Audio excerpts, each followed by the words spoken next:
On this episode of Let's Explore This, you will learn about a town in Graham County that is, unfortunately, now under the waters of that lake right there, Fontana Lake. It is one of a number of communities long lost when this dam, Fontana Dam, was built in the 1940s. Therefore, this episode, it is going to rely heavily on photos. There is just no other way to cover Japan. Sorry, but I do not own scuba gear, nor do I know how to scuba dive. There is not a lot of information to be found about Japan, that is. This book, The Heritage of Swain County, from 1871 to 1987, however, is able to shed at least some light. This entry, appearing in that book, is probably one of the few passages, strictly speaking, about Japan to be found. Yes, I know this book is about Swain County, and yes, this is Graham County. Japan, it is said to have sat right on the border of both counties. Firstly, let me say that Japan, unlike the country, is pronounced Japan. How did that name ever come about? Well, the following is a story of not only how Japan got its name, but also how it lost it. Yes, folks, we are talking about Japan, North Carolina. With that said, why not discuss a bit of its earliest history? It appears that many years ago, small settlements were beginning to spring up in Graham and Swain counties as supply centers for various farming and logging operations. Such communities usually would have a post office, a couple of stores, a school, a church, and a scattering of houses. Yes, no photo of a church or school here. I just could not locate any photos of the such for Japan. Okay, so around 1908, a small village began to appear near Wolf Creek and Panther Creek. Yes, this area right here, near the Swain County line in Graham County. It soon had a post office, a 4-month school, a store or two, a church, and several houses. And this village, it served as a supply source for the surrounding countryside, which did include a lumbering business. Now, sources do vary on how Japan got its name, but many do agree it was named after the wild clover growing extensively in Graham and Swain counties. The clover, it wasn't good for hay or grazing, and it only grew in certain areas in great patches. It flourished around the settlement, so the village, it came to be called Japan, possibly a reference to this invasive species, Kumaroya striata, or the Japanese clover. That little community, well, it just drifted along.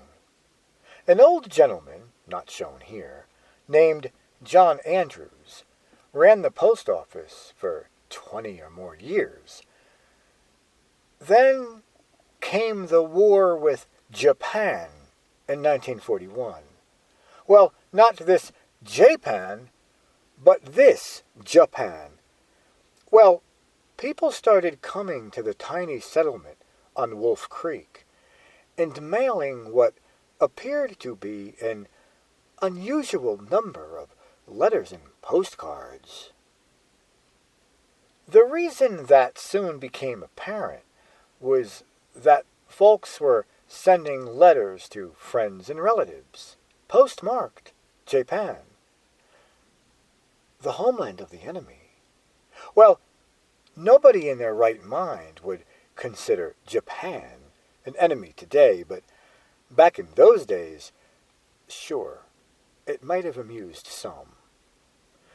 To the sensitive and patriotic mountaineers, however, it soon became a nuisance. Many outsiders reached this settlement just to be able to tell others they had been to Japan or Japan. Yes, here I am showing old Japanese houses, none of which stand today. And so discussions started about changing Japan's name to Mud and the village to MacArthur, after the leader in the Pacific Theater of Operations, General Douglas MacArthur. The talks just grew. As far as many folks were concerned, the village, it was named MacArthur. They called it that, although the post office, it remained the same. Now, folks, let's get a look at some of the long-gone structures. This here is the Andrews and Mashburn store, and here is the facade of that very store, with Fred Oliver Bradshaw and Will Ammons standing in front. This here is Fred Oliver Bradshaw, but as far as Will Ammons goes, yeah, I have no photo of him. Now, this was not the only store, or at least, I don't think this was the same store. It could be, possibly being under different owners. The majority of the building is simply out of sight to tell with certainty. However, I don't think so. The two standing in front are Charlie and Minnie Westmort, with the photo caption stating that they had a store in Japan. This photo here, it is a close-up of Grady and Lana Andrews Mashburn. Now, folks, I bet you didn't know Japan had a grist mill, did you? Well, if not, now you do. This, folks, is the Mashburn Grist Mill, listed as being around the Panther Creek and Japan area. This here is the mill race. This here is a close-up of the dam, listed as having been on Panther Creek. So, folks, tell me, was this in Japan or Panther Creek?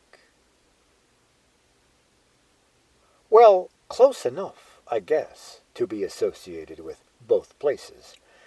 In fact, the Mashburn name, it was, and maybe even still is, still popular in the area. This here is Lana Mashburn, standing outside the door at the Mashburn store. Likely, the door, that marked the entrance of this building, and in front of that same store, we have Kelly Burris standing with the Mashburn family.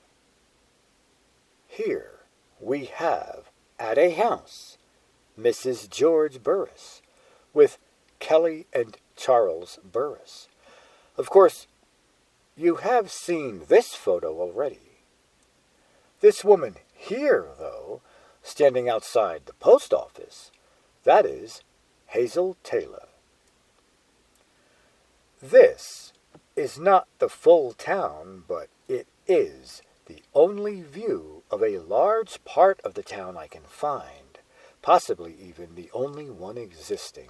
Not sure, I don't know, but this Mashburn Mill and Store is on one side of the road. Across that road, we have the Mashburn House, and across the road from the post office, you might have been able to find this house, the James and Kelly Pilkington house. This here is a photo of the Pilkington family, which does include James and Kelly. This house here, it is the Vincent Pilkington house. And yet, this here is another photo of the Pilkington family, with this one including Vincent. You might remember, discussed earlier, John Andrews was once the postmaster of Japan, or Japan. Well, not sure if he is related or not to the couple in this photo, Marshall and Delia Hogue Andrews. Here we have what is listed as simply the Andrews house. Now, folks, look closely, very, very closely, because here we have what is listed as the Marshall Andrews house. Are they the same? You know, it's difficult to tell. If they are, then this is the front here. Then this would have to be a rear view. The chimney alone, its orientation would give that away. But those windows, though, the windows up there next to the chimney, they look higher than those here behind the chimney. I could be wrong, given angles and old grainy photos and stuff, maybe, but I would say the houses, they do not look the same. Okay, folks, you've seen this man, Fred Oliver Bradshaw, and you've already seen this house. Well, they go hand in hand. This house here was once the home of Fred Oliver Bradshaw, and then there was once a Minnie Hogue who called Japan her home. Yeah, I do not have a photo of her, but I do know that because this here, it is listed as having been her house. Then, finally, came this dam, Fontana Dam, a result for the need for speeding up the production of electricity, partly because of, that war with Japan, the empire. Thus, interestingly enough, it indirectly became a casualty of the war with Japan. The village, Japan, yes, it was in that basin to be covered by Fontana Lake. And the people there, they had to move. And now we all have to move on.